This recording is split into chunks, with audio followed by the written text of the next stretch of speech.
enrichment for CAs with the theme Skill Up, Scale Up. This conference is a platform for professional learning, exchange of ideas, and celebration of values that bind us together as members of this accounting fraternity. Friends, today we have a technical session on financial services, investment banking in SME IPOs and angel broking, due diligence and business advisory. And now I am especially delighted to welcome our remarkable professional and an inspiring personality, C.A. Pritam Goyal sir, as our esteemed guest speaker for this session. Sir, please come to the dais. Chartered Accountancy course.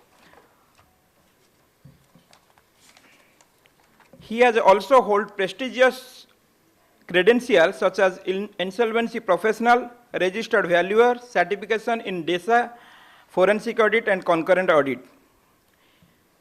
He brings over 15 years of diverse experience in investment banking, IPO advisory, valuation, merger acquisition and transaction advisory.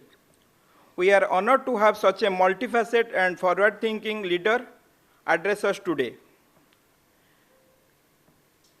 Now I request C.A. Rajendra Prasad Das sir to please come to the dais and present a sapling to our esteemed speaker, C.A. Pritam Goyal.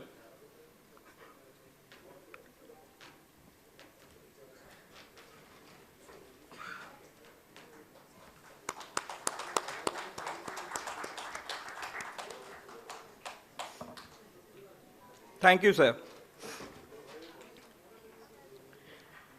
And now finally I request C.A. Pritam Goyal sir to kindly take over the session and enlighten us with the immense knowledge and his experience.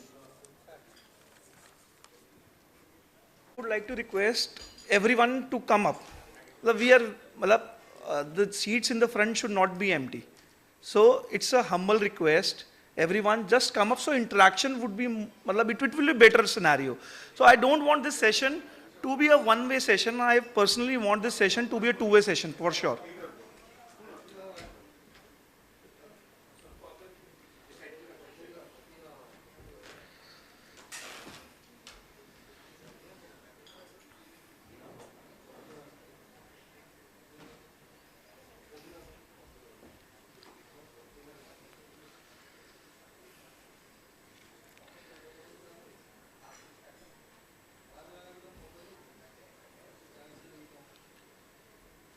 So at the outset, I personally would like to thank Bhubaneswar branch, all the dignitaries from the Bhubaneswar branch and all the past presidents, chairmen from the Bhubaneswar branch for giving us this opportunity.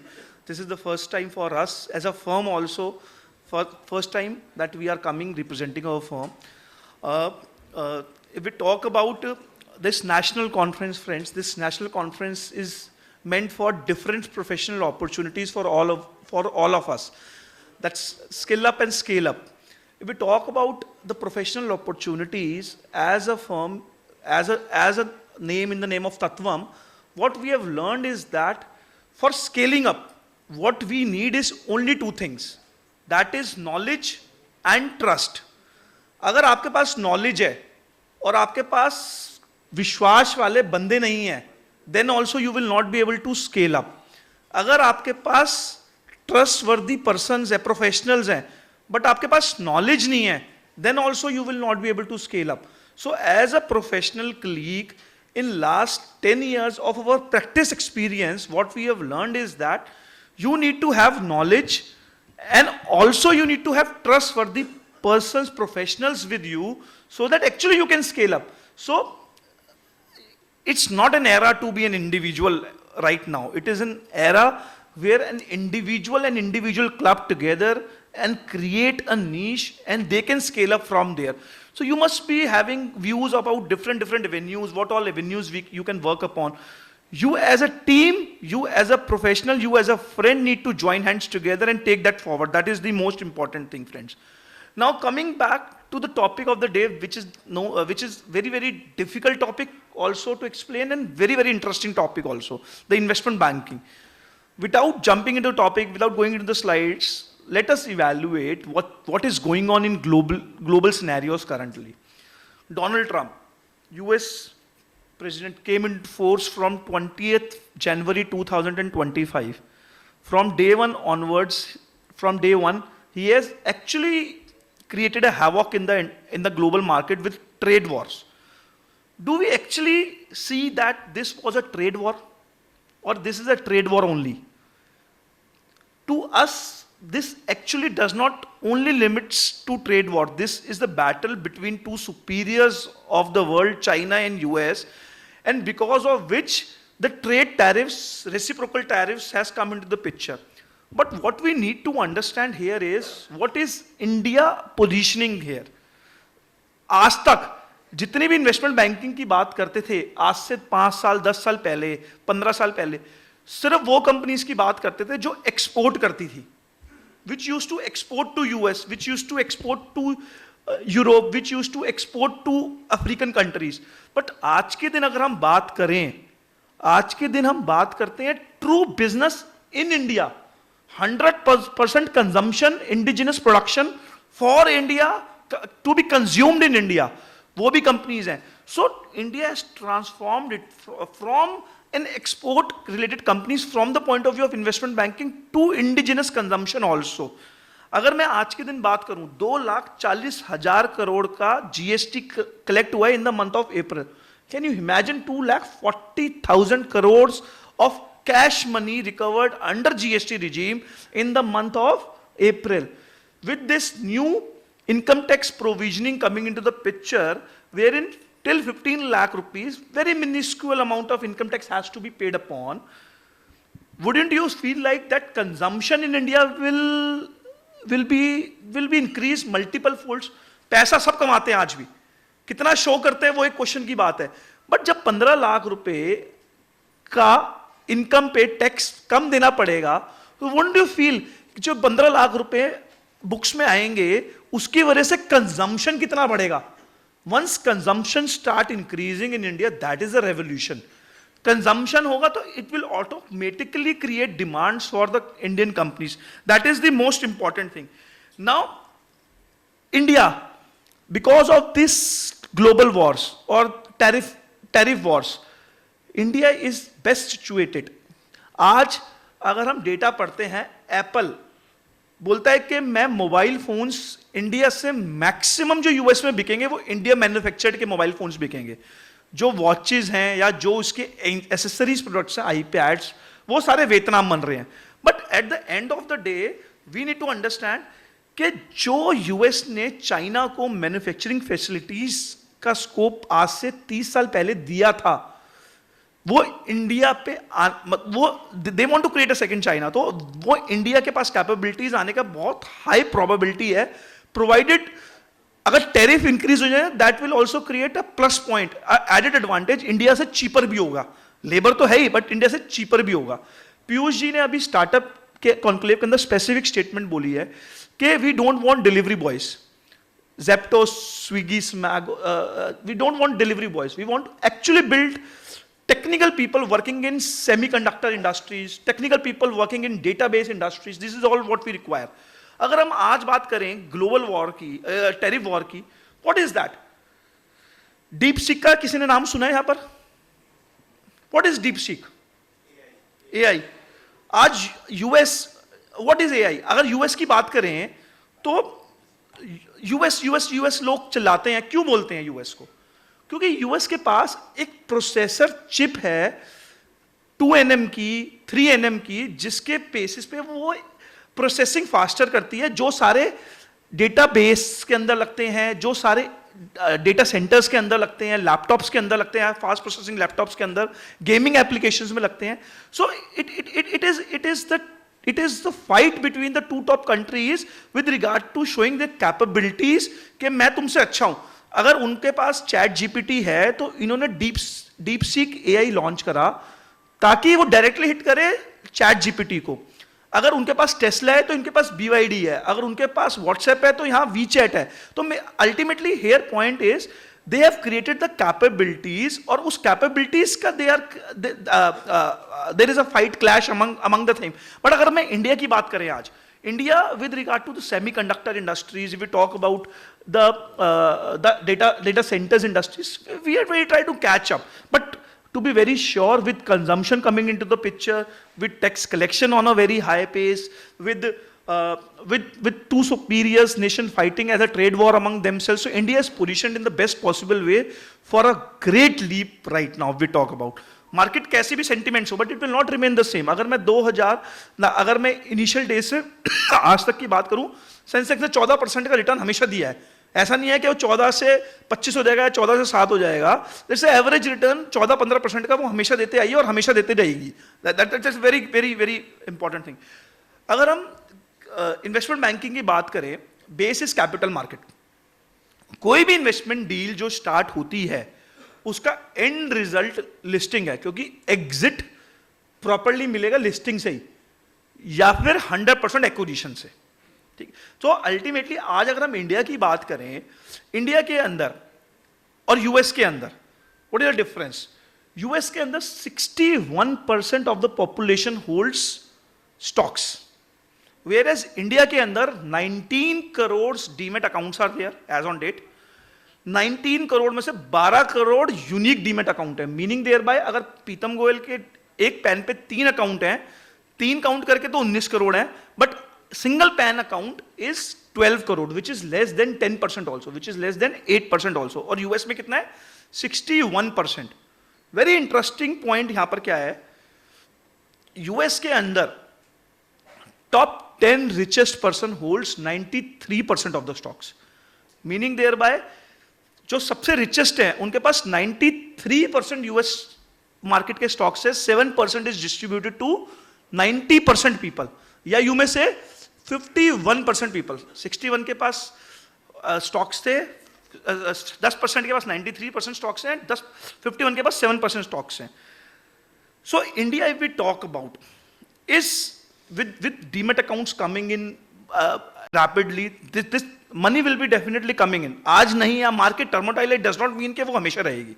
So we need to understand recession और the down market is the best period wherein we can evaluate the deals. जब market bull period में होती है, deal सारी महंगी मिलती है. Understanding develop करना क्लाइंट के लिए बहुत डिफिकल्ट होता है एज प्रोफेशनल, क्योंकि उसके पास 100 लोग आएंगे. बट जब इकोनॉमिक क्राइसिस होते हैं, थोड़ी सी बियर मार्केट होती है, तो as a chartered accountant it becomes easy for us also to pitch clients. So as a person हमारे माइंड में बहुत क्लियर थॉट्स होने चाहिए. What is the right time to discuss with clients, जो हम प्रेजेंटेशन में डिस्कस करेंगे, what is the right time for that, बहुत इंपॉर्टेंट है. आज अगर मैं बात करूं income generation and wealth creation के अंदर, एज अ फर्म हमने हमेशा सोचा था कि इनकम कमा ली, बहुत खुश हैं अपन, but there is a big difference to it. आज हमने सीए फर्म में 1 करोड़ की टर्नओवर कर ली, घर ले गए 20-30 लाख रुपए, लगता है बहुत मतलब ठीक है, ऐश कर रहे हैं, सही है. But there is a big difference to it. You need to understand that income generation and wealth creation are 2 different perspectives. आज जो बोलते हैं कि top 10 richest person, they are not in terms of income, they are in terms of their wealth, कि उनकी total wealth क्या है. So this is something which we all need to understand. जो हम अभी डिस्कस भी कर रहे थे, एज अ चार्टर्ड अकाउंटेंट, अगर आज हमारी 25 करोड़ की टर्नओवर है और आज से 20 साल बाद हम जाते हैं और 20 साल बाद हम देखते हैं कि हमारा कोई भी सेकंड लेयर बंदा नहीं है, या मेरे घर पे या मेरे पार्टनर के घर से कोई भी सेकंड लेयर बंदा नहीं है, what is end to our CA firm? It will die its natural death. अगर हम इसका टेक ओवर नहीं करते, अगर हम इसकी कोई प्लानिंग नहीं करते, so ultimately it is about individual, so it will die its natural death. So what we need to create is that we as a chartered accountant, when we talk about ourselves, कि हमें जब ऐसे situation हो, we need to create wealth out of it. आज हमने 20 साल लगा के एक चीज को क्रिएट करा है, we cannot let it die its natural death. Same goes with all of your clients. अगर कोई बंदा आज को यूनिक मैन्युफैक्चरिंग कैपेबिलिटीज कर रहा है या कोई बिजनेस कर रहा है जिसमें आपको पता है कि उसका सेकेंड जनरेशन नहीं है, so it is our duty as on date to tell him कि प्लीज आप जो कर रहे हो वो बहुत अच्छा कर रहे हो, but you need to plan it कि ये बिजनेस आपका टेक ओवर हो जाए. What does insolvency codes teach you? Insolvency codes teach you of a going concern principle, कि जो बिजनेस जिस तरीके से चल रहा है वो बिजनेस एज इट इज कोई टेक ओवर कर ले and they give a valuation to it, they give a wealth to it. So wealth is something wherein we value a particular asset or a particular business which is derived by you, जिसके through आपने income generate करी है last many years. So wealth is something which gets created, and we have seen people make 100x also. Sir, we ourselves have made 40-50x. ऐसा नहीं है कि we have not made. So we have seen people made 100x in a tenure of 10 years, 15 years. What is their thought? They have surpassed that also. That is the reality if we talk about. Just coming, last thing before coming to the topic for the day, what industries are we looking to? क्या हर face her industry के लिए होता है? नहीं होता. सो as a professional हमें ये understand करना पड़ेगा कि हम किस इंडस्ट्री की वर्किंग की बात कर रहे हैं. जो आईटी बूम 2000 के अंदर था, वो आईटी बूम आज है? जो आज के दिन एक्सपोर्ट्स हाउसेस की वैल्यू 2000 में थी, वो आज है? नहीं है. बट जो डिफेंस कंपनीज की आज वैल्यू है, वो आज से 25 साल पहले थी? नहीं थी. जो power companies, transmission distribution companies की आज वैल्यू है, वो आज से 10 साल पहले थी? नहीं थी. डिस्कॉम्स के पास पैसे ही नहीं थे उनको देने के लिए. आज सारे डिस्कॉम्स के ड्यूज क्लियर्ड है. So for a chartered accountant हम बोलते हैं कि बजट आता है, बजट के अंदर सर हम टैक्स कंपोनेंट देखते हैं, हम रेवेन्यू बजट देखते ही नहीं. वी नीड टू अंडरस्टैंड कि किस इंडस्ट्री में कितना ग्रोथ पर्सपेक्टिव है, किस इंडस्ट्री के अंदर कितना वैक्यूम क्रिएटेड है. अगर गवर्नमेंट बोलता है कि आज फॉरेंसिक्स के अंदर, पुलिस फॉरेंसिक्स, कोई भी फॉरेंसिक्स के अंदर मैं एक x amount of budget create कर रहा हूं, तो what does it mean?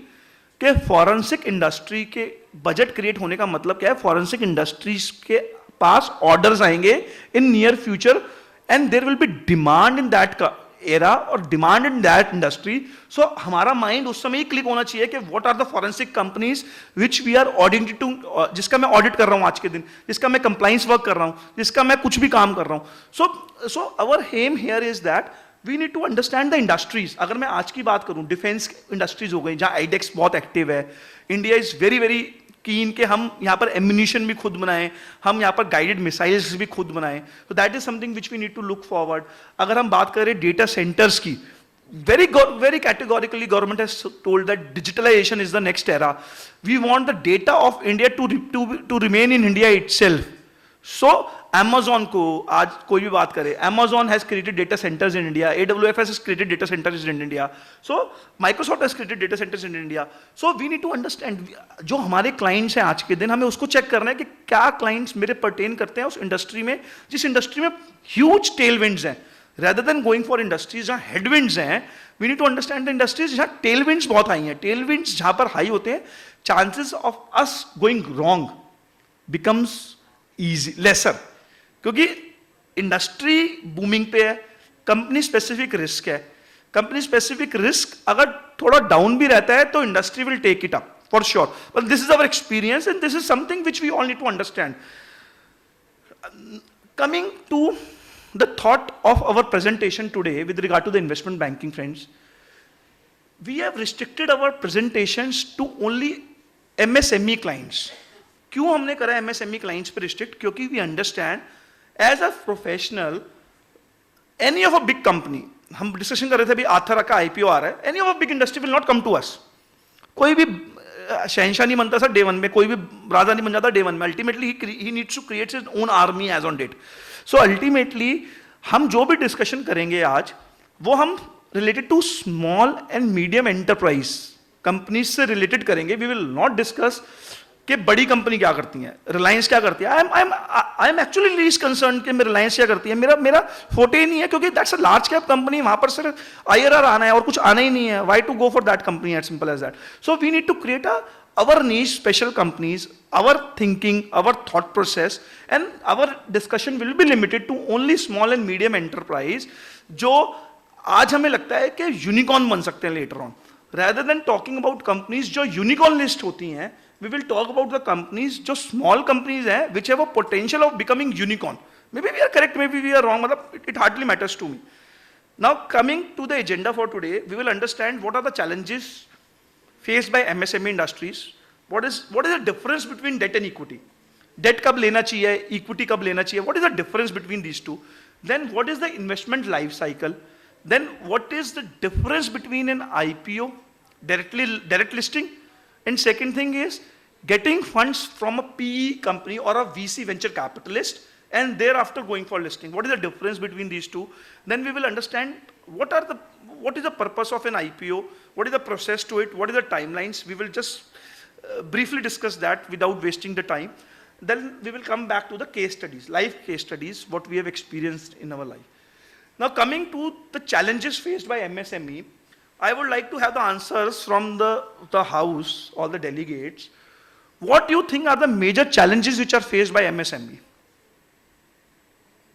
I want an answer as simple as that. It cannot be a case ke, tell me sir. Funding challenge.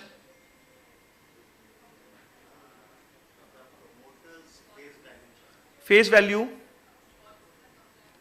क्या ma'am? Compliance.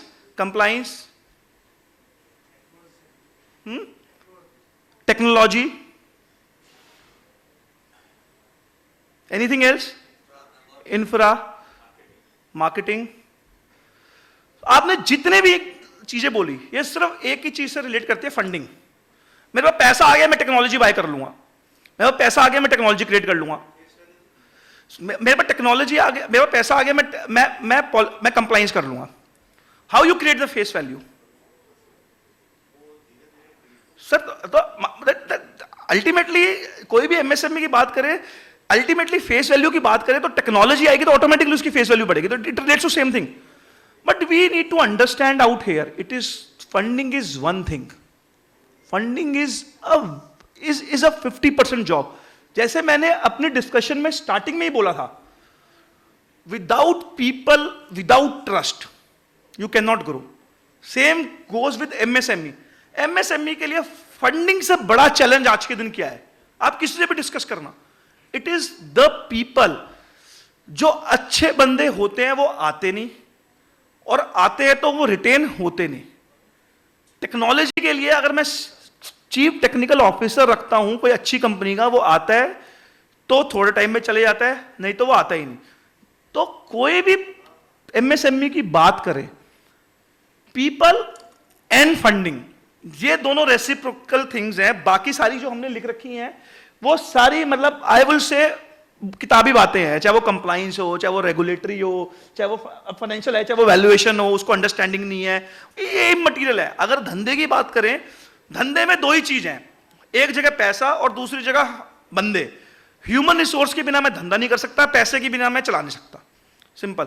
So what investment banking, what our thought brings into the picture is that we can have people inside our company through ESOPs, जहां पर उसको understanding मिलेगी कि पैसा secondary है, पैसा is only for survival, जो उसको सैलरी मिल रही है. But if this company clicks, he will be able to create big wealth.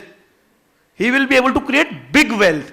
So again coming back to the concept of income and wealth generation, when we talk about any of the investment banking, our focus should be wealth generation only. अगर मेरा focus income generation का है, investment banking is not meant. Income generation तो सारी दुनिया करती है आज भी सर, सारी दुनिया. So ultimately you need to get the right people and MSME face that challenge. So अगर एज अ चार्टर्ड अकाउंटेंट हम किसी भी एमएसएमई से बात करते हैं, this investment banking when we talk about or any of the strategies wherein we will discuss anything, this will curb their problem of people also and funding also. Very, very important. This, and maybe through an acquisition, maybe through hiring, maybe through strategic buying out, maybe through strategic acquisition for technology. It can be anything as simple as that, sir. Coming to the second point for today is debt versus equity. बहुत important point है, मतलब I will rate it very important point. और as a chartered accountant you must, everyone should know it very precisely. अगर debt और equity की बात करें तो what is the difference between debt and equity? सबको पता है कि इक्विटी महंगी कैपिटल है, डेट सस्ती कैपिटल है, डेट पे टैक्स की रिडक्शन भी मिलती है इंटरेस्ट कॉस्ट पे, इक्विटी में कोई डिडक्शन नहीं मिलती, डिविडेंड पे पूरा टैक्स भी लगता है, सबको पता है ये. But what your thought on it in a new diversified way, just elaborate your thoughts कि what is the difference between debt and equity.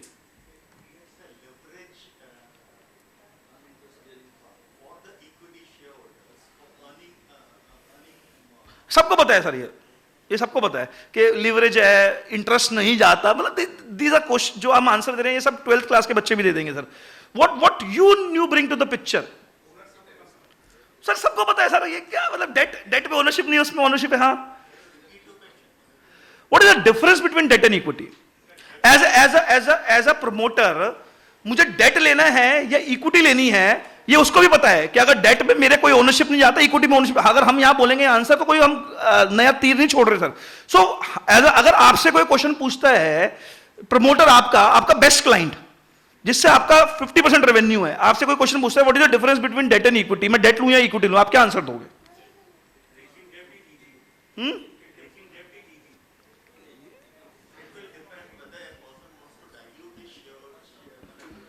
Sir वो आपसे क्वेश्चन पूछ रहे हैं डेट और इक्विटी, आप उसको थोड़ी ना बोलोगे कि तुम डाइल्यूट करना चाहते हो नहीं करना चाहते. आप उसको आंसर दो ना सिंपल के क्या आंसर है. इक्विटी. मतलब टू सरप्राइजिंग, मतलब ये सबसे इंपॉर्टेंट पॉइंट है, ये सबसे इंपॉर्टेंट डिस्कशन पॉइंट है और ये हमेशा डिस्कशन पॉइंट एरर रहता है. देखो दो चीज समझो, इसको मैं एक डिस्टिंक्शिंग फैक्टर में एक एग्जांपल लेता हूं, फिर हम आंसर डिस्कस करेंगे. कंपनी है 100 करोड़ की टर्नओवर है. कितनी? 100 करोड़ की टर्नओवर है. इबिट्टा है 25% का, तो इबिट्टा कितना हुआ? 25 करोड़. ठीक है. बुक्स में 100 करोड़ का डेट ऑलरेडी है at a rate of 10%. Interest कितना बुक हुआ? 10 करोड़. मेरा डेप्रिसिएशन कॉस्ट है 5 करोड़ रुपए. डेप्रिसिएशन कितना गया? 5 करोड़. कितना हो गया? कितना करोड़? पीबीटी कितना हुआ? 10. पीबीटी 10 हुआ. मैं बोल रहा हूं टैक्स नहीं है, कैलकुलेशन इजी करने के लिए सिर्फ, वैसे टैक्स है, कैलकुलेशन नहीं करना. पैट कितना हुआ? 10. ठीक है. अब वो आता है आपके पास और बोलता है कि जी डेट लेना या इक्विटी लेनी है. मैंने फैक्ट्स ही बता रहा हूं. ठीक है. आपका पहला आंसर क्या होगा? Tell me. क्यों है? Exactly, this is the real point. यही क्रक्स है सर, पूरी इन्वेस्टमेंट बैंकिंग का क्रक्स यही है. डेट या इक्विटी का आंसर भी मेरी वैल्यूएशन से डिराइव होगा, कितने पैसे लेने हैं वो भी मेरा वैल्यूएशन से डिराइव होगा, हर चीज वैल्यूएशन से डिराइव होगी. कोई भी ऐसी चीज नहीं है जो वैल्यूएशन के बिना मैं आंसर दे सकता हूं. हम कैसे बोल सकते हैं डेट लेना है इक्विटी लेना है? अगर वो मुझे बोलता है कि 50 करोड़ की वैल्यूएशन पे मैं 10% लिक्विडेट कर रहा हूं, मीनिंग देयर बाय मैं 5 करोड़ रुपए रेस कर रहा हूं, जिससे मेरा टैक्स पे इंप्लीकेशन कितना है, इंटरेस्ट पे इंप्लीकेशन कितना है? 50 लाख का. मैंने 10 करोड़ लिए, 5 करोड़ लिए, 5 करोड़ का डेट पे कर दिया, तो 50 लाख ही तो कम हुए मेरे. मेरा प्रॉफिट कितना बढ़ा? 50 लाख से. मैंने क्या तीर छोड़ लिया? 10% लिक्विडेट करके 5% प्रॉफिट बढ़ा रहा हूं. मीनिंग देयर बाय पहले मैं 10 करोड़ कमाता था, अब मैं 10.5 करोड़ का 90% कमाता हूं, तो 9.5 करोड़ कमाता हूं, उससे कम पे आ गया. अगर यही वैल्यूएशन 200 करोड़ की हो, 250 करोड़ की हो, 250 करोड़ पे मैं 10% लिक्विडेट करके 25 करोड़ कमाता हूं, तो 2.5 करोड़ इंटरेस्ट कम होता है, मेरा प्रॉफिटेबिलिटी 2.5 करोड़ से बढ़ती है eight the end of the day. So this is a simple calculation कि डेट लेना या इक्विटी लेनी है. we need to have a clear answer to it, sir. It is not dependent. It is dependent on your books. It is dependent on the buyer. It is dependent on buyer क्या input लेके आएगा company में, buyer क्या technology लेके आ रहा है, buyer क्या चीज वैल्यू एडिशन कर रहा है. That is important for me. Buyer किस वैल्यूएशन पे पैसे डाल रहा है, मेरी कॉस्ट ऑफ कैपिटल क्या है, मेरी इससे क्या एडवांटेज है, what risk I am mitigating myself. That is important for me. So मेरे लिए इंपॉर्टेंट पॉइंट यहां पर क्या है, आई डेट एंड इक्विटी में आई नीड टू अंडरस्टैंड. या फिर मैं आईसीयू में बैठा हूं, अगर मैं आईसीयू में बैठा हूं तो मेरे लिए तो हर चीज बिल्कुल, मेरे लिए तो हर चीज बढ़िया है ना, कुछ भी दे दो यार, मुझे तो कोई दिक्कत नहीं. मैं if I am talking about a valuation which is in a normal arm's length transaction wherein there are unrelated party, wherein there are ample time, where everything is okay, it is all dependent on the particular company की valuation क्या है, किस valuation पे company में पैसे आने हैं, company का माइंडसेट क्या है और इन्वेस्टर का माइंडसेट क्या है, वेदर दैट इज ओके और नॉट, उसके बेसिस पे वी विल इवैल्यूएट क्या कंपनी को डेट लेना चाहिए या कंपनी को इक्विटी लेना चाहिए. It can not be a plain vanilla answer to this transaction. ना ही हमें देना है ना ही हमें बोलना है. जब तक हमें फैक्ट्स नहीं हो, we should stop a strategy कि हम हर चीज का आंसर दें. हमें हर चीज का आंसर देने की जरूरत नहीं है. हमें किसी के पैसे नहीं मिल रहे, मतलब एज अ प्रोफेशनल हम we need to evaluate everything. अभी हम डिस्कस कर रहे थे, इसका बेस्ट एग्जांपल अनिल धीरूभाई अंबानी. सबको पता है मोटा भाई, दो बच्चे Mukesh Ambani, Anil Dhirubhai Ambani. Anil Dhirubhai Ambani down to earth, एक high rocket. So what is that, आप गेस करो, what is the difference between these two people? What is the difference?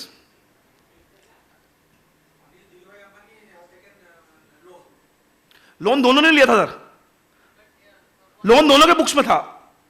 और मैम पेमेंट तो बाद में करी है ना, पैसे थे तो दे दिए. What is the difference between these two is very very important, very categorically the most important thing. Again a crux, मतलब ये this is a thing जिसके बेसिस पे हम अपनी आइडियोलॉजी क्रिएट करते हैं. हाँ,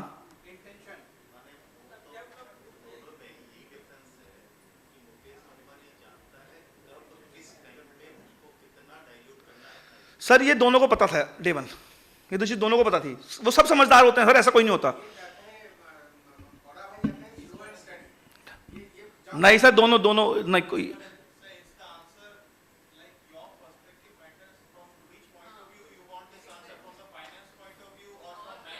What went wrong between these two companies? Tell me, चलो सिंपली.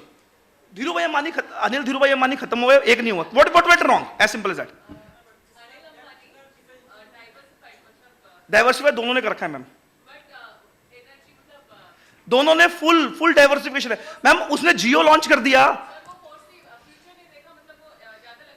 ऐसा नहीं है. उसने, उसके पास बेस्ट कंपनीज थी.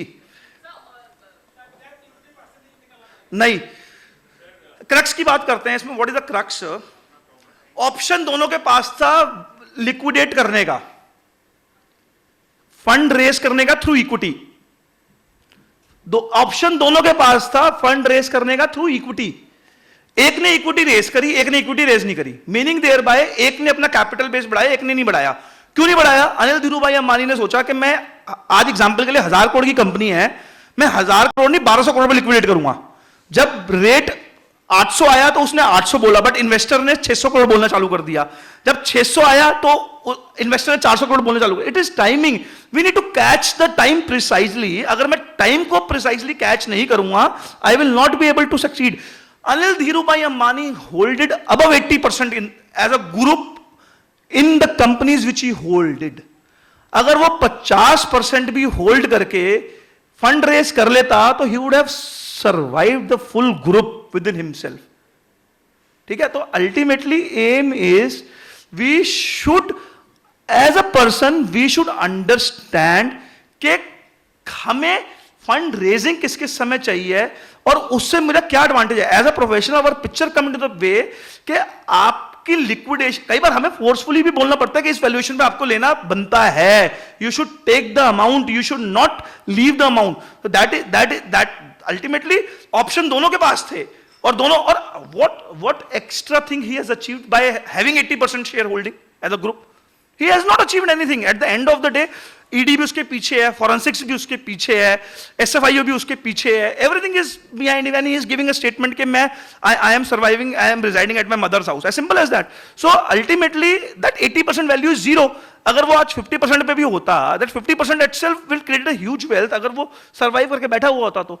So here the question is, that an equity, the most important thing, ultimately relates to valuation of a company. Again the most important thing. या मैं टुक टुक करके गाड़ी चला रहा हूं, इनकम जनरेट करूंगा, okay, but any time I am creating of wealth can be created only and only by 4 parameters. First parameter is sale of the company.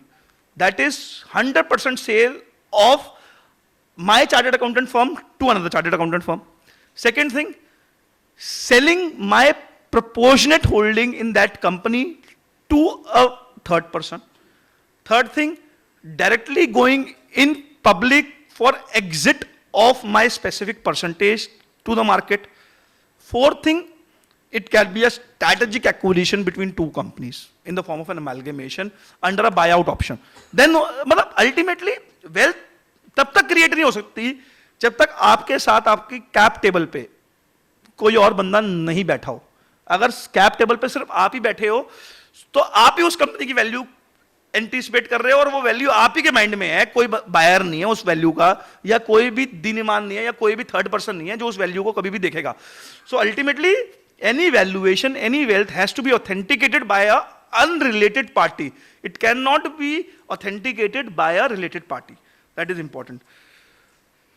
Coming to any of a company, हमसे बहुत लोग पूछते हैं कि company का क्या perspective है, किस स्टेज पे हमें कब फंडिंग लेनी चाहिए, किस स्टेज पे कौन सी फंडिंग लेनी चाहिए, क्या स्टेज पे हमें वीसी आना चाहिए, किस स्टेज पे मेरा डायरेक्ट एचएनआई इन्वेस्टमेंट आनी चाहिए, किस स्टेज पे मुझे लिस्टिंग में आनी चाहिए. मतलब एवरीवन आस्क. इसको अंडरस्टैंड करने के लिए let us take two examples. One example is smart meters. किसको पता है स्मार्ट मीटर्स के बारे में? तो अगर मैं स्मार्ट मीटर्स की बात करूं, एक होता है ट्रांसमिशन और एक होता है डिस्ट्रीब्यूशन. ट्रांसमिशन इज एक सब स्टेशन से दूसरे सब स्टेशन तक बिजली को लेके जाना, and distribution means main sub station से मैं बिजली को लेके जा रहा हूं सारे हाउस होल्ड में, घरों में. So smart meters is a concept of a distribution network. Smart meter can be in three forms. One is smart meter for electricity, one is smart meter for gas, one is smart meter for water. And important thing, हम एक understand करते हैं कि एक company ने एक नया smart meter बनाया जिसमें तीनों स्मार्ट मीटर एक ही डिवाइस में है. ठीक है, स्मार्ट मीटर गैस, वाटर और पानी का, पानी, गैस और बिजली का, तीनों का एक ही स्मार्ट मीटर है. एक बंदे ने डेवलप करा, पहले उसने डेवलप करके पेटेंट फाइल करा. पेटेंट फाइल करने के बाद उसने उसकी टेक्नोलॉजी पीओसी करा. पीओसी करने का मतलब उसने एक दो स्मार्ट मीटर बनाए. एक दो स्मार्ट मीटर बनाने के बाद उसने उसकी टेस्टिंग करी. टेस्टिंग करने के बाद उसने एक बड़ा ऑर्डर लिया, छोटा ऑर्डर गया, एग्जाम्पल के लिए अदानी के पास गया, किसी के पास भी गया, उसने वो पीओसी पे टेस्ट करा. टेस्ट करने के बाद उसका बड़ा ऑर्डर मिला. बड़ा ऑर्डर मिलने के बाद उसको वर्किंग कैपिटल चैलेंजेस आए. वर्किंग कैपिटल चैलेंजेस के साथ साथ उसने पैसे जुटा के उसने नया मतलब एक्सपोनेंशियली ग्रो करा और माल बेचना चालू करा. एक ये एग्जांपल लेते हैं. सेकंड एग्जांपल लेते हैं फैन का. एक फैन है, फैन क्या देता है हमें? हवा. और घर पे हम एयर प्यूरिफायर भी लगाते हैं. ठीक है, एयर प्यूरिफायर हवा साफ करता है, फैन हवा देता है. एयर प्यूरिफायर क्या करता है? पीछे से हवा लेता है और आगे से हवा फेंकता है साफ हैपा फिल्टर के साथ. एक फैन ने क्या करा, फैन बनाया और उसी में हैपा फिल्टर बना दिया. ऊपर हवा गई, हवा क्लीन एयर नीचे आ रही है. तो it is creating the things under both the things. HEPA filter भी फिल्टरिंग भी कर रहा है और हवा भी दे रहा है. एक ये कंपनी है. इस कंपनी ने भी क्या करा, पहले पेटेंट फाइल करा. पेटेंट फाइल करने के बाद पीओसी करा. पीओसी करने के बाद एक सैंपल भेजा डाइसन को. डाइसन को 10 पीस भेजे, डाइसन ने 10 पीस अप्रूव करे. फिर उसने एक बड़ा लॉट भेजा 500,000 पीस का. फिर उसने मास प्रोडक्शन चालू करी. किसी भी कंपनी की, आज हम कोई भी कंपनी की बात करें, फेजेस सेम रहेंगे. आप कोई भी एग्जांपल ले लेना, फेजेस सबके सेम रहेंगे. पहला होगा concept creation, getting patented file, getting an approval for patent. Second thing is growth और अ पीओसी डन. जब मैं पीओसी करता हूं और 10-20 पीस बेचता हूं, that is my second step. उसके बाद जब मैं बड़ा ऑर्डर लेता हूं और मैं पब्लिक में जाता हूं, that is my third step. Then comes the normal process. 10 साल तक मुझे प्रॉफिट्स एंजॉय कर रहे हैं, 10 के बाद वो पेटेंटेड टेक्नोलॉजी ओपन हो जाएगी. उसके बाद it will be applicable to everyone. So ये 5 डिफरेंट स्टेजेस हैं. First stage is pre revenue. कोई रेवेन्यू नहीं है, कंसेप्ट है. Second stage again is pre revenue, क्योंकि सिर्फ पीओसी हो रहा है. आई डोंट नो पीओसी मेरा सक्सेसफुल होगा या नहीं होगा, हाउ डू आई नो. हाँ, proof of concept. Proof of concept means मैंने कोई प्रोडक्ट अपना पेटेंट फाइल करा. पेटेंट फाइल करके मैंने वो प्रोडक्ट को डेवलप करा. डेवलप करने के बाद मैंने उसके प्रूफ के लिए अपने एक मास्टर सप्लायर को भेजा. वो 10, 20, 30 पीस यूज करेगा. अगर वो ओके करेगा तो ही तो मुझे ऑर्डर देगा ना. तो POC is proof of concept. जो मैं बोल रहा हूं क्या वो सही है या नहीं है. सो पीओसी होगा. पीओसी कंप्लीट होने के बाद मुझे ऑर्डर आएगा. ऑर्डर होने के बाद मुझे उसमें मैन्युफैक्चरिंग फैसिलिटी का चैलेंज आएगा, क्योंकि अभी तक तो मैंने मैन्युफैक्चरिंग फैसिलिटी डाली नहीं। जब मेरा पीओसी क्लियर होगा तो मैं उसके बाद अपनी कॉस्टिंग पे आऊंगा, उसका मैन्युफैक्चरिंग फैसिलिटी डेवलप करने की पूरी कोशिश करूंगा। I will create a backup for it, then the expansion stage will come, then after expansion stage my normalization tenure will come. That is the fourth and the fifth stage. First stage is idea, patent. Second stage is POC. Third stage is expansion.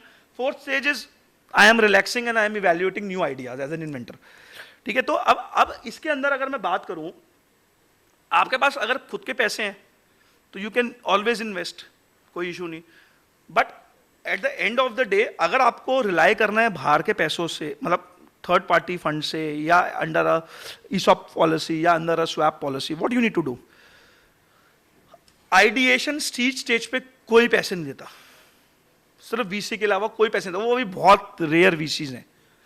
Patent approve होने के बाद, complete होने के बाद, POC के बाद VC पैसे मिल जाते हैं, पीओसी होने के बाद वीसी से पैसे मिल जाते हैं। एक्सपेंशन स्टेज पे एचएनआईज भी आते हैं, फंड हाउसेस भी आते हैं, everyone goes. Fourth is pre IPO पे भी HNI, everyone comes into the picture, then is the IPO. So meaning there पाए कि फर्स्ट 2 स्टेप्स पे एचएनआई और फंड मैनेजर नहीं आएंगे, थर्ड फोर्थ फिफ्थ पे आएंगे। फर्स्ट 2 पे कौन आएंगे, सिकोया कैपिटल हो गया, कोई भी बड़ा वीसी, ठीक है, येलो लेमन हो गया, अगर कोई भी बड़ा वीसी है सिर्फ वो ही आएंगे और कोई वीसी नहीं आएगा, मतलब कोई एचएनआई नहीं आएगा। सो आज हमें पहले as a professional, as a chartered accountant हमें ये इवैल्यूएट करना है कि कंपनी क्या एक्चुअल में पोस्ट रेवेन्यू है या प्री रेवेन्यू है। अगर प्री रेवेन्यू है, things becomes very difficult for funding. Things क्यों डिफिकल्ट होती हैं, आपको उसके पीछे की पूरी मैपिंग करनी पड़ती है, उसमें सारे एसएचएस जाते हैं, एग्जिट ऑप्शंस प्लान होते हैं, रॉफर क्लॉज बनता है, तो राइट्स डेवलप्स होते हैं। So ultimately here intent is कि हमें अपने क्लाइंट्स को देखते हुए ये देखना है किस क्लाइंट्स में प्री रेवेन्यू है, कौन सा क्लाइंट पोस्ट रेवेन्यू क्लाइंट्स है। साइमल्टेनियसली हमें ये भी देखना है जो मेरा क्लाइंट है, what niche he is having. ऐसा नहीं होना चाहिए, कमोडिटी बिजनेस नहीं होना चाहिए कि मैंने बॉटल ली, बॉटल बेच रहा हूँ, स्टील लिया, स्टील बेच रहा हूँ। What niche I am creating, क्या मैं सीमलेस स्टील बना रहा हूँ या नहीं बना रहा, मैं क्या चीज कर रहा हूँ जो बाकी दुनिया नहीं कर रही, व्हाट आई एम डूइंग। सो वो बहुत इंपॉर्टेंट पॉइंट है कि जो मैं कर रहा हूँ वो बाकी दुनिया नहीं कर रही, मोस्ट इंपॉर्टेंट थिंग। सो अगर मैं इसी पॉइंट को फर्दर डिस्कस करें, पहले 2 के अंदर हमारे लिए फंडिंग डिफिकल्ट होगी क्योंकि मुझे ग्राउंड वर्क प्रिपरेशन बहुत हाई करना पड़ेगा, मुझे सारी प्रेजेंटेशंस बनानी पड़ेंगी, मुझे सारी उसकी पीपीटीज बनानी पड़ेंगी, मुझे सारी उसकी प्रोजेक्शंस बनानी पड़ेंगी, और प्रोजेक्शंस जब वो बताएगा ना, मुझे लगेगा कि ऐसा हो ही नहीं सकता, ऐसा मुझे लगेगा हो ही नहीं सकता। तो ultimately at the end of the day you yourself will not believe the things to be true, and this is how we see, मतलब they work. So what as मतलब everyone can have a different philosophy in this, there is no मतलब right way. As a professional, as a personal, जो हमारा experience है, what experience we have felt is that we always try to categorically catch 3-4 companies number. First and second company हम क्यों नहीं tap करते, क्योंकि they become a difficult thing, percentage of success is difficult. Third and fourth category companies are companies जहां हमें पता है कि फंडिंग भी ईजी है, प्रमोटर की अंडरस्टैंडिंग भी है, क्योंकि एक मैच्योर्ड मार्केट है, that's a matured market. First one is unmatured market. तो जब मैच्योर्ड मार्केट होगी तो हमें अंडरस्टैंडिंग बेटर होगी, we can take the decisions very quickly. First 2 के अंदर डिसीजन भी लेने में टाइम लगता है, it depends upon the phase, so that is the case. So ultimately with the different stages of business, what we went to say is that कि ultimately हमें ये पता हो कि हमारी जिस कंपनी की बात कर रहे हैं वो किस स्टेज पे है और मेरे पास क्या क्या ऑप्शंस हैं, वो बहुत इंपॉर्टेंट है। और उसी के बाद मैं डिसाइड कर सकता हूं कि क्या मैं डायरेक्ट आईपीओ पे जाऊंगा या वीसी के थ्रू जाऊंगा। Just to have an example of this, ठीक है, इंडिया मार्ट है, इंडिया मार्ट ने एसएमई आईपीओ करा और आज वो भी 15,000 करोड़ की वैल्यूएशन है, 1.75, मतलब यूनिकॉर्न है, प्लस यूनिकॉर्न है। तो अल्टीमेटली बोथ कंपनी यूनिकॉर्न है, एक ने लिस्ट हुई यूनिकॉर्न और एक कंपनी लिस्ट हुई micro cap, that is 200 crore की कंपनी, और वो आज 15,000 करोड़ की कंपनी है। एक कंपनी वो है जो यूनिकॉर्न लिस्ट हुई और वहां से डाउन ट्रेंड है, चाहे वो पेटीएम ले लो, चाहे वो मामा अर्थ ले लो, चाहे वो ओला इलेक्ट्रिकल्स ले लो, चाहे आप अंथर का अभी आईपीओ आ रहा है, कोई भी ले लो, मतलब ultimately they are someone which are VC backed companies, they theirself are getting listed on the main board as a VC as a unicorn, where the other companies are someone जो list micro cap होंगी, but they have the potential to become the unicorn is something which we need to find. Unicorn company जो list होगी वहां आप कितना multiple कमा लोगे investment के अंदर, या क्या करके 1 गुना 2 गुना 4 गुना 3 गुना, टू बी वेरी, और उसके बाद मतलब very difficult to sustain also. But micro cap companies are companies जहां पर हम एक्चुअली में 50x 25x 100x, मतलब we have seen people made so, and कुछ कंपनीज में हमने भी करे हैं, मतलब in the sense this is the case जहां लोग 100% करते हैं. Your conviction to that promoter, your thought process to that promoter is very very important. अगर मैं बात करूं what is the difference between IPO and a private equity, अब ये बात करते हैं, ये मेरे पास थॉट कब आएगा कि मैं आईपीओ में जाऊं या प्राइवेट इक्विटी में जाऊं, क्या पहले स्टेज पे आएगा? I want an answer. देखो पहले स्टेज पे आएगा, यस और नो? सेकंड स्टेज पे आएगा? क्योंकि पहले दोनों स्टेज पे मुझे सिर्फ पी का ही ऑप्शन है, मेरे पास कोई और ऑप्शन ही नहीं है. अब कोई कंपनी जो एक्चुअल में ग्रोथ कर रही है, कोई कंपनी अच्छा चल रही है, उसके पास दोनों ऑप्शन है एक्चुअल में. फॉर एग्जाम्पल एक कंपनी है डिजिटेक, ठीक है, वो कस्टमर इन्फ्लुएंसर्स गुड्स बेस्ड, ये दे have the highest number of SKUs in India, चाहे वो सैमसंग से ज्यादा हो चाहे वो सबसे ज्यादा हो. उसके पास दोनों ऑप्शन है, वो वीसी भी कर सकता है, it's a B2C brand. Second ही they can go for IPO also, they have both the options. So वो बंदा जो जिसके पास ये दोनों ऑप्शन है, what you bring into the picture, what you need to explain to them, या वो आपसे क्या क्या क्वेश्चन पूछ सकता है, वो एक इंपॉर्टेंट पॉइंट है. आईपीओ और प्राइवेट इक्विटी के बीच में डिफरेंसेस क्या क्या है, वो जब तक हमें नहीं पता होंगे, we will not be able to explain to any of our clients के what is the difference between a VC and what is the difference between an IPO. जब तक हमें नहीं पता होंगे हम क्लाइंट्स को बता ही नहीं सकते. सो अगर मैं अंडरस्टैंडिंग की बात करूं हाउस के अंदर, मेजर 2 डिफरेंस या 3 difference, what is the difference between these 2 things? Any of your thoughts?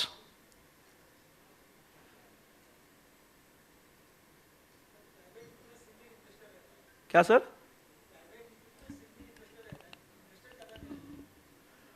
अच्छा ठीक है, ठीक है, ठीक है, मतलब वो तो हमें भी पता है सर, लिस्टिंग हो रही है तो लिस्टेड स्टॉक एक्सचेंज पे होगा. What is the difference? As a promoter आपके पास आता है तो क्या डिफरेंस है?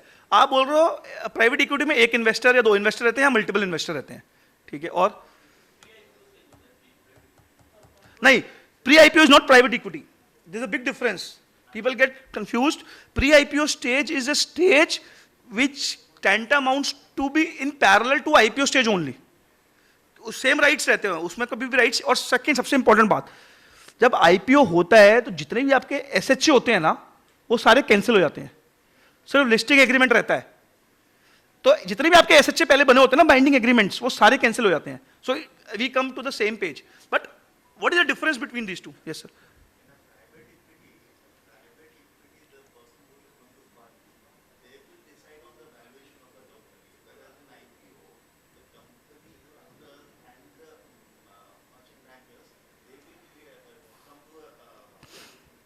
सर पी में भी कंपनी ड्राइव करती है, अगर उसको प्राइवेट अगर वैल्यूएशन समझ नहीं आती तो वो नहीं लेता टर्म शीट, वो साइन नहीं करेगा.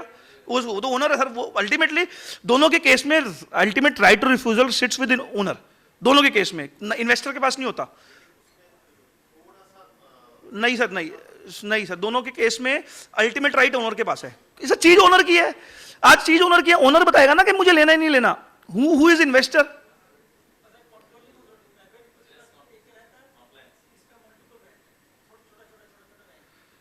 सर पास में हो बट ऐसा नहीं है. देखो हमें अंडरस्टैंड करना है, आप नजदीक हो.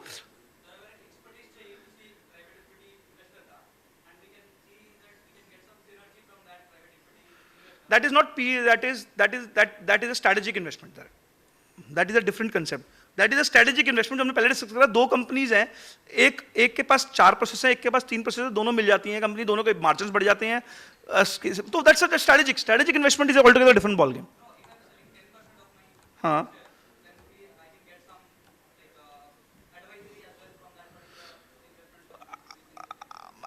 देखो क्या है, अगर मैं आईपीओ में भी आता हूं ना तो अच्छे टॉप शॉट्स आते हैं, फंड हाउसेस भी आते हैं, अच्छे बंदे आते हैं, वो भी एडवाइस देते हैं। उस दोनों में डिफरेंस क्या है?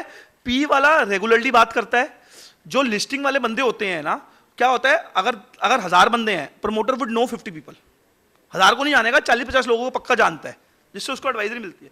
The important point here is that P वाला कभी भी आएगा ना, वो आपकी ईसॉप की डाइल्यूशन करेगा। बहुत इंपॉर्टेंट पॉइंट है। पी वाला कभी भी आएगा तो क्या बोलेगा, अपने की मैन की डिटेल दो। की मैन सिर्फ प्रमोटर तो होता नहीं, प्रमोटर के अलावा हेड प्रोडक्शन भी होता है, हेड मार्केटिंग भी होता है, हेड सीटीओ टेक्निकल ऑफिसर भी होता है, और वो एक्चुअल में होल्ड नहीं करता कोई भी शेयर, प्रमोटर ही होल्ड कर रहा है। पी के अंदर क्या होगा, जैसे ही कोई पी वाला घुसेगा उसकी टर्म शीट में मैंडेटरी होगा ESOP to be granted to employees, and the liquidation or the ESOP policy has to be framed from promoter quota only. Meaning thereby, अगर आज मेरी 100% प्रमोटर की होल्डिंग है तो वो पहले 5% का पूल क्रिएट कराएगा, चाहे वो वेस्ट हो या नहीं हो। वेस्ट बाद में होगा। It is unallocated pool 5% attributed to ESOPs to be granted in next 5 years, 3 years, whatever the case में भी, मतलब जो भी आपके एसएचए में मेंशन होगा। तो 5% का ESOP पूल हो गया, 95% की मेरी होल्डिंग हो गई, 5% के अगेंस्ट मुझे कोई वैल्यूएशन नहीं मिली। सर वो तो फ्री है ना, इंप्लॉइज को दूंगा वो तो फ्री आएगा, और जाएगा भी तो कंपनी में पीनट्स अमाउंट जाएगा। सेकंड थिंग, एसएमई के अंदर कोई भी ESOP पूल बनाने की कोई रिक्वायरमेंट नहीं है। हमने खुद केस डेंटल कार्ड का करा है, अभी हम केस स्टडी भी करेंगे। हमने खुद वो कंपनी लिस्ट करी है, उसके अंदर ESOP पूल हमने क्रिएट करा है आफ्टर लिस्टिंग। जो ESOP पूल मेरा 10% का लिस्टिंग से पहले होगा, वो ESOP पूल मेरा 1% में काम हो जाएगा लिस्टिंग के बाद। क्यों? क्योंकि अनलिस्टेड सिक्योरिटीज की इंप्लॉय की नजर में कोई वैल्यू ही नहीं होती। ये ट्रुथ है।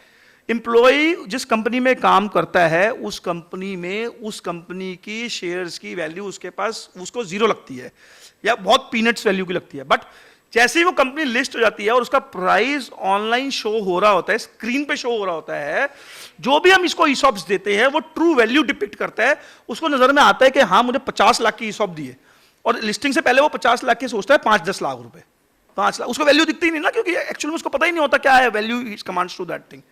सो important thing here is under PE ESOP pool has to be created, मतलब we have seen 99.999% केसेस में ESOP pool क्रिएट ही होगा until unless कोई स्पेसिफिक डील ही हो, और लिस्टिंग के अंदर ESOP pool ही क्रिएट नहीं होगा। सेकेंड थिंग, इस पे सर थोड़ा नजदीक थे, इज डिसीजन पावर। IPO के केस में बोर्ड सीट कोई नहीं लेता, कोई नहीं लेता। अभी एक कंपनी है E2E नेटवर्क्स, उसमें L&T ने स्टेक लिया पहले 15% का, अब उसने और स्टेक लिया 18 या 20% का स्टेक हो गया L&T का। I am not asking to buy because that's an AI company, और मतलब वी स्ट्रांगली, मतलब कोई पॉसिबिलिटी नहीं दिखती हमें उसमें, ग्रोथ में आ भी सकती नहीं भी आ सकती, तो इट्स नॉट अ रिकमेंडेशन या कोई भी बात, just a disclaimer. Important thing here is 20% stake होने के बाद उसने बोर्ड सीट ली है SHA में। Now he has entered 15% जब उसने पैसा डाला through preferential round, then he has taken the seat. But generally speaking, exception are always there. But generally speaking, under PE, board seat 100% will be taken by the PE investor. Under IPO, generally board seat is not taken. Meaning thereby, decision making rests with the promoter and promoter family only under IPO. Whereas in case of a PE, decision making also brings on table the PE investor. उसकी मर्जी के बगैर आप investment नहीं कर सकते। मर्जी के बगैर मतलब उसको इंटीमेट करे बिना, बोर्ड मीटिंग उसके बिना कंडक्ट नहीं हो सकती, उसके बिना चीजें नहीं हो सकती। That is an important thing. मैं ये नहीं बोल रहा कि PE बेटर है या ऐसे मतलब फंडिंग IPO बेटर है, दोनों चीज के अपने प्लस माइनसेस हैं। We need to understand the company, we need to then come to a conclusion. But what we need to understand as a chartered accountant is what is the difference between these two. I can guide only when I know the difference between these two. जब तक मुझे इसके बीच का difference ही नहीं पता होगा, I will not be able to guide. Third thing is the exit clause. The most important, again मैं चारों most important डिस्कस कर रहा हूँ, मतलब जनरल थिंग्स मैं डिस्कस ही नहीं कर रहा, we are not discussing. Exit clause. Sir धंधा कर रहे हैं, पैसे की बात तो करेंगे, तो ये तो है नहीं करेंगे। PE फंड के शेयर होल्डर एग्रीमेंट एसएचए में स्पेसिफिक कंडीशन होती हैं, exit to promoter will not be available before P investor get an exit, meaning thereby वो अपने घर पे चवन्नी लेके नहीं आ सकता जब तक कि पी को एग्जिट नहीं मिल जाए, या फिर आप उस स्केल पे पहुंच जाओ जैसे स्विगी जोमैटो थे, उन्होंने वो एग्जिट क्लॉज को ही एसएचए में बाद में अमेंड कराया। स्टार्टिंग के उनके क्लॉज में भी एग्रीमेंट में था, but later on they got that thing amended, meaning thereby exit to the promoter becomes insane. Without exit to VC promoters, exit to promoter is insane. VC exit कब लेगा? जब company की हालत खराब है या उसको वैल्यूएशन बहुत अच्छी मिल रही है। कंपनी की हालत खराब है तो एग्जिट क्लॉज में मेंशन होगा कि promoter will by the shares. Promoter कहां से देगा? और अगर कंपनी अच्छी चल रही है, वो अपने घर में पैसे लेके ही नहीं आ सकता। क्यों? क्योंकि वीसी के पास पहला राइट है एग्जिट का। At the end of the day promoter के घर पे कुछ नहीं आ रहा। Whereas in case of an IPO, exit is neutral except few lock in years, 1 साल और 5 साल, वो तो नॉर्मल है लिस्टिंग एग्रीमेंट्स के हिसाब से, वो सारे शेयर होल्डर्स पे हैं by the way. So important thing is IPO is neutral, exit to promoters and exit to investors is neutral. Even promoters can take an exit through an offer of sale under IPO. अगर मैं IPO की बात करूं, अभी Transrail का IPO आया था, we were advisors to that IPO. It was a 6,800 crores company. उसके अंदर there were 2 components, offer for sale and primary round. That is a secondary sale and primary round. Meaning thereby listing के अंदर ही आप पैसा घर पे भी लेके जा सकते हो और पैसा कंपनी में भी डाल सकते हो।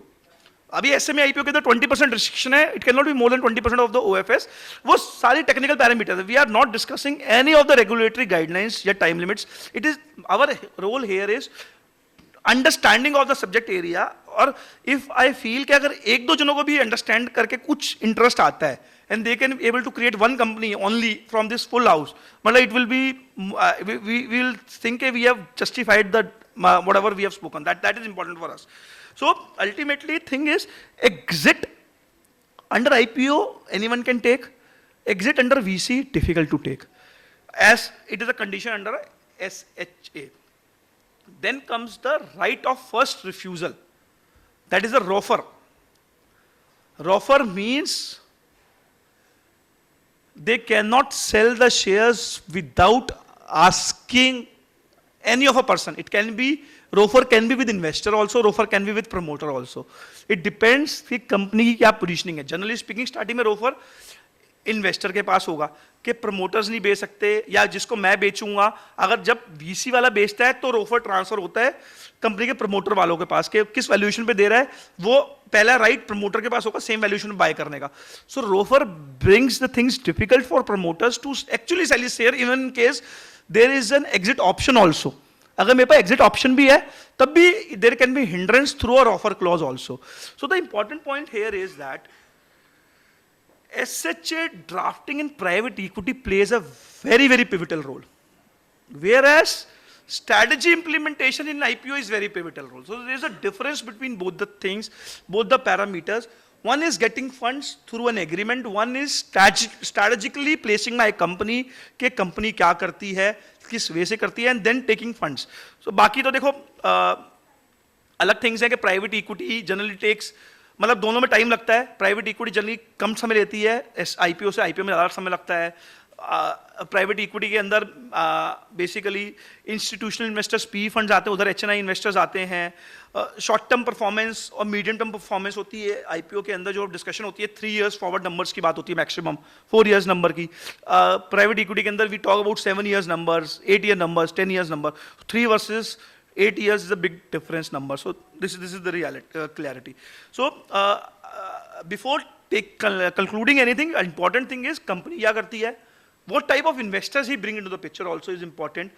उसके basis पे ही only we can take the decisions, and what type of agreement is there on records कि उसमें ESOP है। हाँ, example के लिए 200 करोड़ की वैल्यूएशन पे 10% लिक्विडेट करना बेटर है या 225 करोड़ की वैल्यूएशन पे 10% लिक्विडेट करना बेटर है।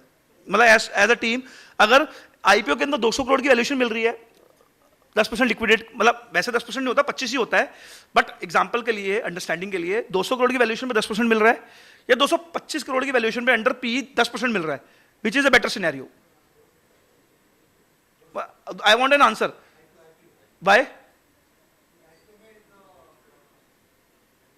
Only talk commercial sense, don't talk decision making, कुछ भी नहीं, सिर्फ प्लेन वनीला कमर्शियल सेंस पे बात करते हैं. 200 करोड़ पे 20 करोड़ मिलेंगे, 225 करोड़ पे 22.5 मिलेंगे. जैसे ही पी इन्वेस्टर उस पे 5% का ईसॉप पूल डाल देता है, तो कौन सी बेटर है? I want an answer. मतलब कैलकुलेशन है, सिंपल कैलकुलेशन है, कैलकुलेट कर, मतलब व्हाट तो कौन सी बेटर है? एक जगह मैं 200 पे 10% ले रहा हूं, मींस 20 करोड़ रुपए मेरे पास आ रहे हैं. दूसरी जगह 225 पे मैं 22.5 ले रहा हूं, बट मेरा 5% और डाइल्यूशन है ईसॉप का, तो ultimately my dilution is 15. 5% ESOP को गया, 10% पी ने लिया, 15% का डाइल्यूशन पे मुझे 22.5 मिले और 10% के डाइल्यूशन में मुझे 20 मिले. और अगर ये 250 करोड़ की वैल्यूएशन भी होती तब भी 25 मिलते, 275 भी होती तब भी 27.5 मिलते. मैं बोल रहा हूं 200 करोड़ 275 करोड़ की वैल्यूएशन, टू नॉर्मल पार्लेंस अगर मैं ऑर्डिनरी डिस्कशन करूं 200-275, there is a big difference of 40%. But when I compare it with the parameters, there is a huge difference. मतलब as a professional, investment banking is based on facts, subjective with your instinct, with your intellect, कि उसके पीछे का background क्या है, what is the background to any of a transaction, what is the background to any of the things, what is the background to the parameters, what is the background to the legal framework. जब तक मुझे ये clarity नहीं होगी ना, it will be difficult for us to understand or evaluate any of the transaction. Now coming back, what is the, I'm leaving these things, what's the process? Now, what is the difference between the main board and the SME IPO? Anyone from the house knows what is the difference in layman also? Yes, sir.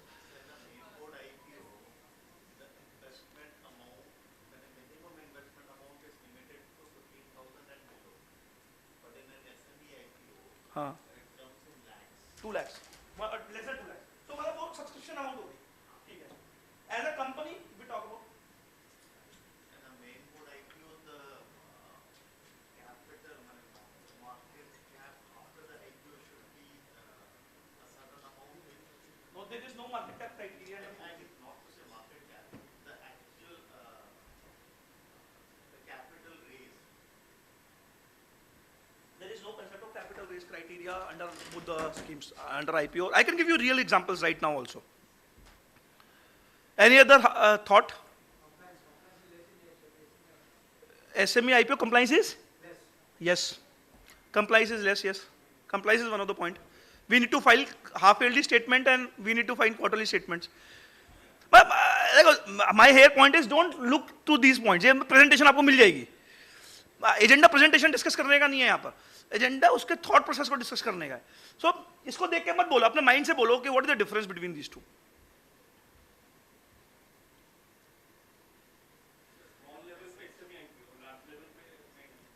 Sir same company can come under both the scheme. I can give you an example. Danish power 200 crore का fund raise, 800 crore की valuation came under SME IPO. Indo farm 900 crore की valuation came under main board IPO. एक ने 200 करोड़ का fund race करा, 210-15 करोड़ का, एक ने 225 करोड़ का, तो दोनों criteria was same. For no, SEBI controls main board IPO, SEBI does not control SME. No,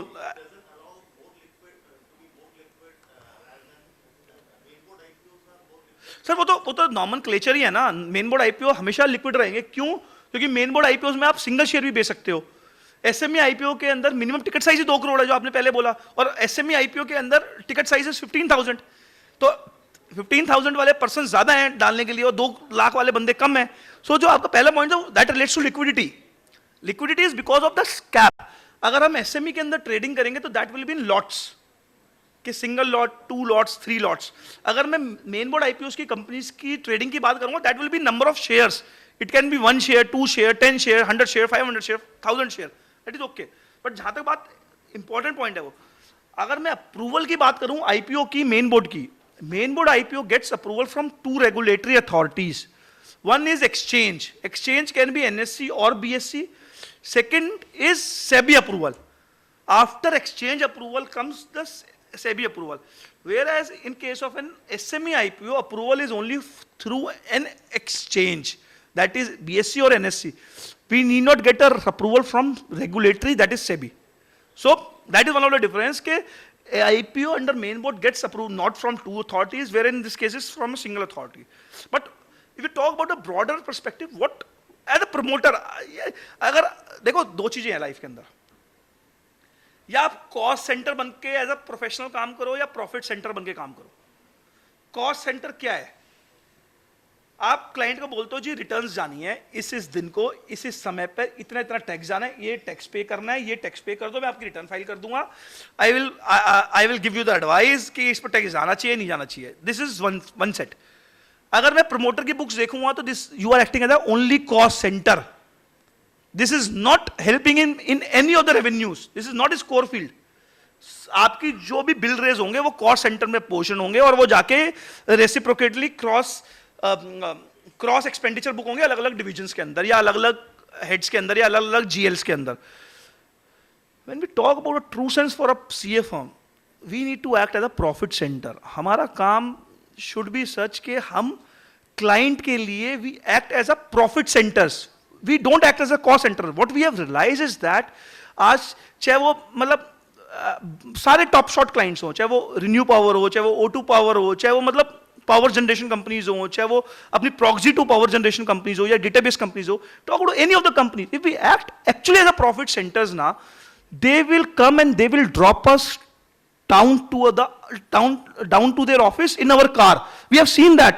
आज अगर हम उनको M&A के अंदर हेल्प करते हैं, आज अगर मैं उनको if we help them in structuring, if we help them in fund related things, they actually help us, they actually treat us as their part and they actually tell that you are profit center. और what we have realized is that as a Tatvam, cost center में fees realize करना is the toughest job.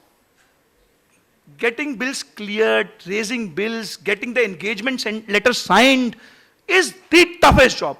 But when we talk about acting as a profit center to any of the companies, demand is ours, they need to fulfill it. As simple as that. And they pay it.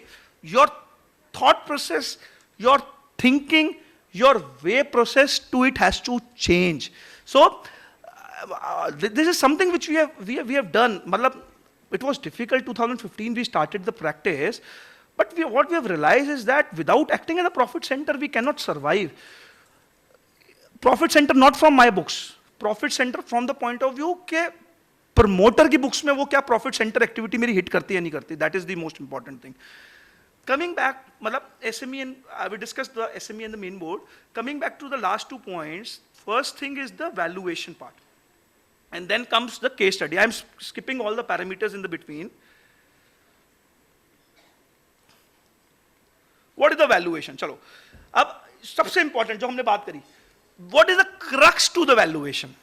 Crux to the valuation comes from 2 things. One is company specific crux or the company specific parameters. And the second thing is, coming back to the second thing is the industry specific understanding. अगर मैं एक example लेता हूं, मेरे पास we are evaluating 2 companies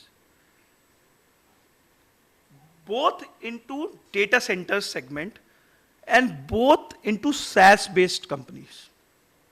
Both SaaS, both data centers, both data center layering company between the hardware and the user. It can be anything. It can be a extraction module. It can be a deployment module. It can be anything. So if we talk about a SaaS company, one company is having 50 crores of turnover with a EBITDA of 50%, meaning thereby, or 60%, meaning thereby 30 crores EBITDA, no interest, no depreciation. Okay? And profitability is, I am keeping tax 0. Obviously there is tax, but parity tax 0. profit 30. Second company, if I compare, second company is having a turnover of 40 crores with a 50% EBITDA, EBITDA of 20 crores, PAT of 20 crores. Same company, competitors. Both company, competitors, same level of companies. Which company you value more? I want an answer from this house, very, very clearly. What? How much? I told you that both companies know debt. And the valuation does not depend on debt. We are talking about enterprise value. We are not talking about enterprise value, we are talking about equity value.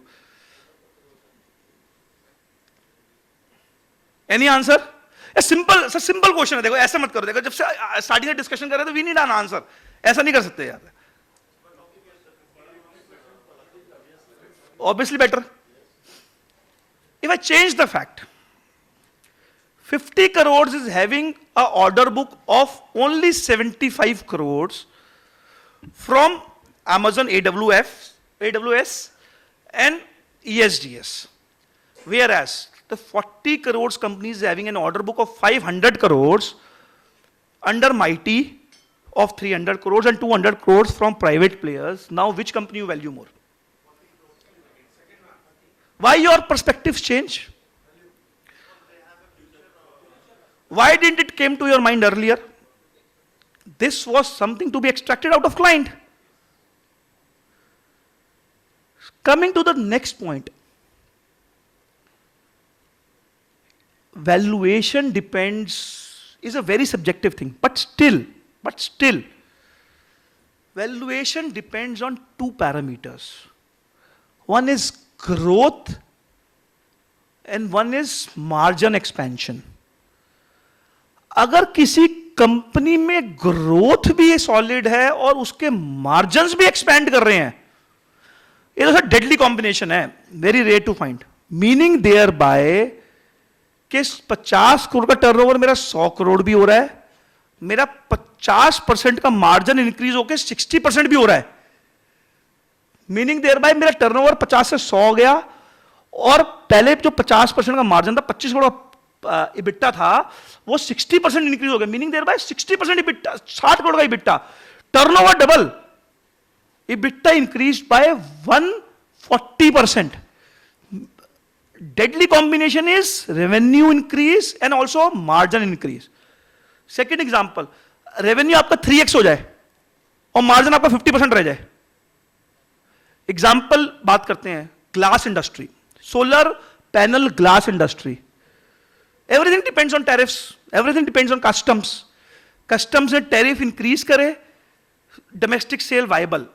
Government ने tariffs decrease करे, import from China increases. Price by Borosil Renewables has to be made down to the B2B players. As simple as that. So valuation is very subjective, but when we talk about subjective, it does not mean कि मैं हर चीज को subjective बोलूँगा. We need to understand कि आज जो मेरी company है वो क्या करती है, उसके confirmed orders क्या हैं, उसके orders in pipelines क्या हैं, उसके margins क्या हैं, उसकी ह्यूमन रिसोर्स कैपेबिलिटीज क्या है to execute that orders, margin increase का रीजन क्या है या मार्जिन डिक्रीज का रीजन क्या है, what value, what synergy I am bringing और what value addition I am bringing.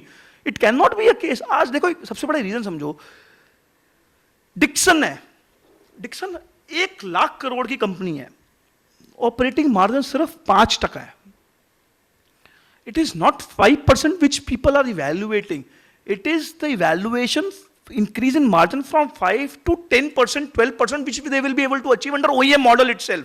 So the important point here is any of the company कि मेरी कंपनी क्या करती है, उसके margins क्या हैं, उसकी growth trajectory क्या है, उसकी resources planning क्या है, वो बहुत important है. इसको आप validate कैसे करते हो? How you validate this? Promoter ने बोला, how you validate it? Again coming to a discussion which we had earlier. Budget is not meant only for taxes. Budget is meant to evaluate which all sectors capital expenditures will be made. Budget is meant कि which all sectors revenue expenditure will be made.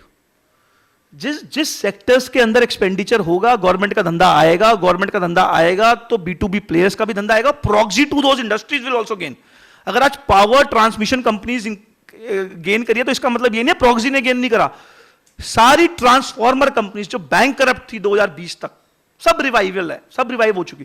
तो if we talk about valuation of any company, we need to understand very precisely कि जो company बोल रही है वो तो अलग है ही, but we need to do a industry analysis also कि इंडस्ट्री के अंदर कितना डिप्लॉयमेंट है. जो कंपनी बोल रही है वो एक्चुअल में क्या फिजिबल है. आज पावर कंपनीज को 2020 से 2025 में मतलब मल्टीफोल्ड्स मल्टीपल्स मिले हैं, but we don't think so that will remain the same in near future. अगले 5 साल की बात करें, they will do good. 50% growth, I don't seem कि वो 50% ग्रोथ पे वर्क करेंगी. तो they will not get a multiple as on date we talk about. We need to identify the industries and the role starts from identifying the industries to identify the company. You cannot have it in a reverse way कि आज commodity company है, trading company है, मैं उसको evaluate कर रहा हूँ और बाद में industry match कर रहा हूँ. It has to start from industry to the company, or until unless you get across a company which is altogether a new company, altogether a niche company with an EBITDA margin of 25-30% plus. If we talk about last 10 minutes, I think so. If we talk about one of the US fund management company, I don't remember the name, but I read a book written by them. It clearly spells out 3 things, most important 3 things. What it spells out is that any company which is having an operating margin of 25% and above. Second thing, if the company is into a duopoly business or a monopolistic business, don't take tension about the human resource. इन बंदे खुद के खुद आ जाएंगे उस company में. क्यों? क्योंकि धंधा ही 2 ही कंपनी कर रही है, अकेली कंपनी कर रही है, और मार्जिन मेरे 25% है. अगर मैं 5-7% का नुकसान कर भी दूंगा 2-3-4 साल तक, to have the team tied up or to have the team mapped up, it will not create a hindrance for me because I am enjoying on my margins and I am a monopolistic or duopolistic company.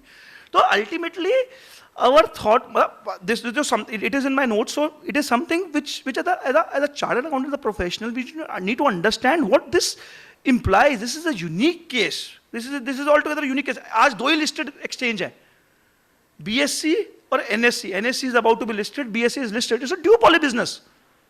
But अगर कल को metropolitan stock exchange आ जाता है तो it will not remain the duopolistic business. What they tell is that they remain invested in monopolistic and duopolistic business only once the company is out of these 2 schemes, they exit the strategy, they exit the theme. Now, coming to the last and the conclusive thing of the case studies. These are the live case studies, friends. First, I will come to the last case studies. One of the companies, Dental Card.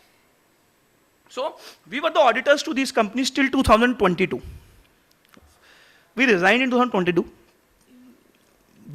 We later on strategized the planning for them. We took the stake in the company also. Later on, we bought the companies to IPO. What interests us is that, to give a background, that there was a deal running between 2 companies. One is Medica Bazaar, Mr. Vivek ji, and the second is Dental Card. Medica Bazaar wanted to take over this company's Dental Card through a strategic acquisition, like what we discussed earlier. This is a typical case studies to what we have discussed earlier. 51% they wanted to acquire, and they wanted to give a 100% exit to the promoter in next 3 years, because you need to have promoters in the company so that there is a continuity planning through 3 years. They bring in their people, there is charge of responsibilities shifting from one person to another. So the ultimate aim was to give them 100% exit with a 51% shareholding buyback in the first phase, and rest 49% over the period of 3 years, and it was mapped on the percentage of an EBITDA multiple. The thing was that the company was to be sold on the basis of EBITDA multiple कितना है उसके basis पे it was to be sold. So they came to us. We evaluated the scenarios. We thought कि हाँ देख उसके लिए अच्छी deal है. The company's pricing was around 300 odd crore rupees, 325 on a 51% stake, 300 crores, and net realization was coming to around 400 crores valuation for them. So we thought that it's a good deal for them, and we worked out with them. We created all the documents. Before signing there was a term sheet with them. But before signing the SHA and the term sheet, what went is DD was done by Deloitte. Everything was done. So, but what went is that promoter told that they don't want to sell this company. They don't want to, and this is the start of the journey we talk about. This was indeed the start for us. If we would have not realized that we would not crack this deal, we would have been simply doing M&A as if we are not investing anything. We are doing M&A for the sake of brevity of only getting the fees, as simple as that. So what we did is that he told that he don't want to sell the company. He want X amount. We as a person, we invested that amount. We took the stake, and later on, what we realized is that instead of getting a PE fund or a strategic acquisition, we got that company listed, and today the company valuation is 1,200 crore rupees. It is not the valuation, friends. The most important thing what lies here is that Malabar Fund and White Oak Fund, you vouch for them, they are top 10 funds if we talk about as on date. They came into this company and they invested 100 crores.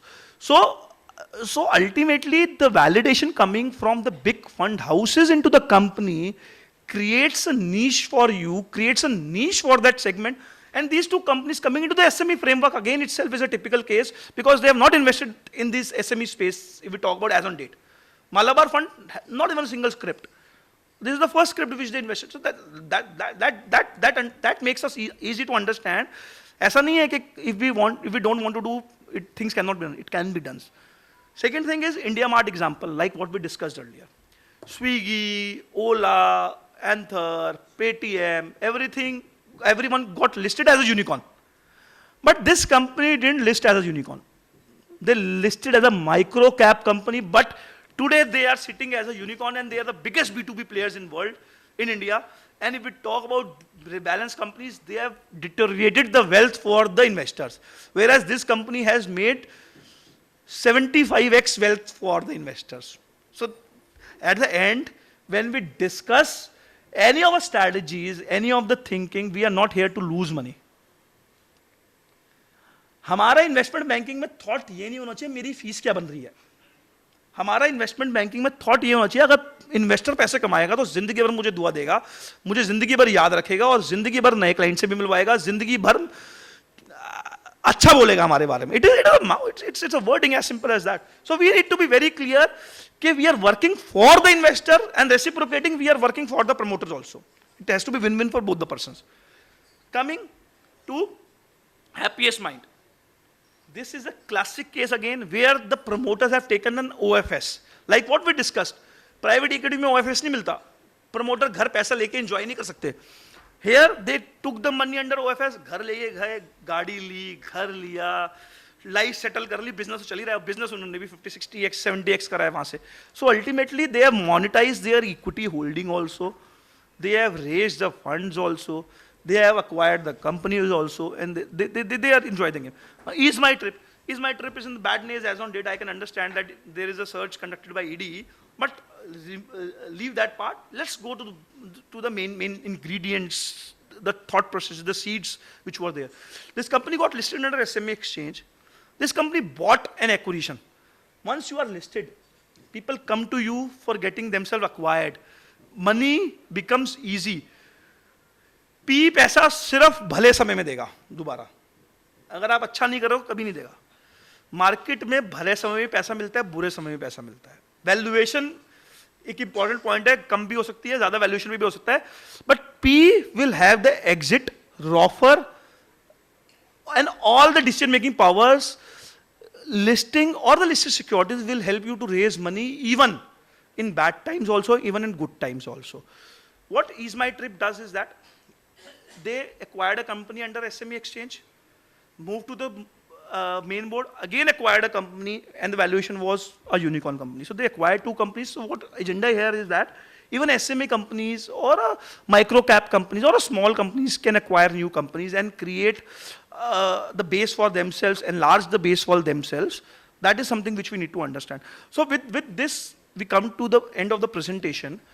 The important point here was that we are not discussing about any regulatory framework. We have not discussed the presentation. The important thing is the thought process, the mindset, the understanding of the different concepts. And as I told you earlier, even if a single chartered accountant from this full house is able to convert and able to understand and able to analyze any of their clienteles, because this is something which every client does day in, day out on a regular basis.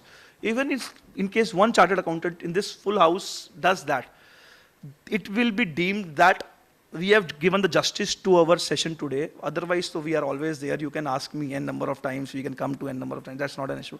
But that is something which we cherish upon as a professional, as a chartered accountant, is something which you cherish upon. And I personally feel so that the questions should be there. You should ask anything what you want to ask. But your intent should be there. That is important. If we talk about ourselves, we are a 190 people team. We are working in the name of Tattvam. And we also have our all alternative investment fund of 250 crore rupees.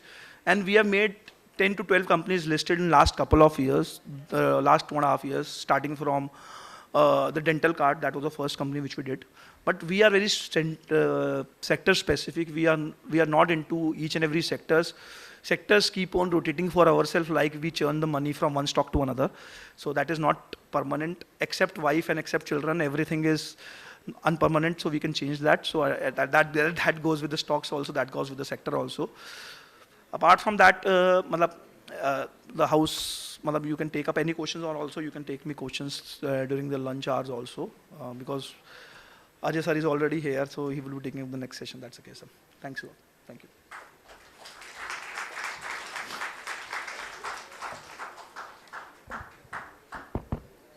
Thank you, sir.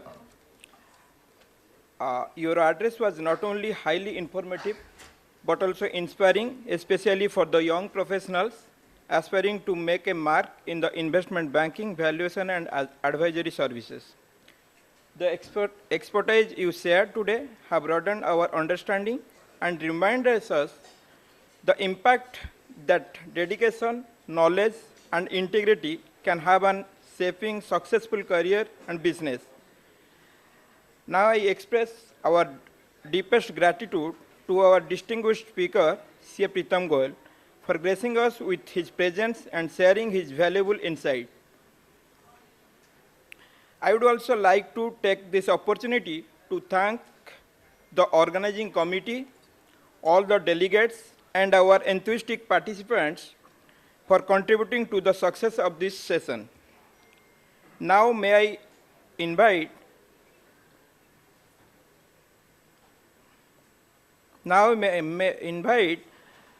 C.A. Chiranjeevi Jena, our past chairman, to kindly present a memento to our esteemed guest, C.A. Pritam Goyal, as a token of appreciation and respect.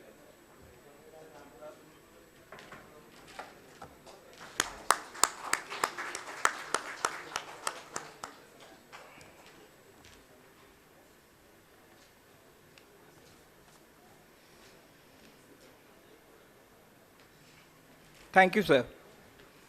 With this, we are concluding this session, and after a short break, we'll start the next session, and my colleague, Sri Gagan Bihari Das, will continue the session.